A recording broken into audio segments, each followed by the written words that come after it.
Sementara itu pemirsa, tol fungsional Musi Landas Pulau Rimau Banyuasin dibuka selama 10 hari ke depan. Pada hari pertama pembukaan, tol dengan panjang 32 km dilintasi sejumlah kendaraan pribadi.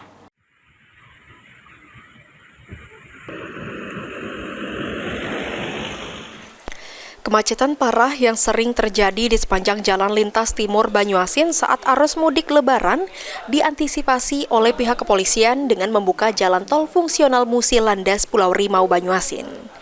Tol dengan panjang 32 km tersebut diharapkan dapat mengurai kemacetan arus mudik di jalan lintas timur Banyuasin.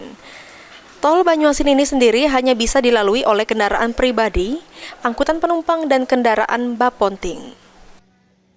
Tol fungsional Banyuasin ini secara resmi yang digunakan untuk mengurai arus lalu lintas di jalan lintas timur ini, insya Allah kemacetan di Jalintim bisa kita urai dengan adanya tol fungsional ini sepanjang 32 km dari Musi Landas sampai dengan Pulau Rimau. Harapan kami tentunya tol ini dapat mengurai kemacetan yang selama ini setiap operasi ketupat, setiap Lebaran menjadi permasalahan di Banyuasin ini.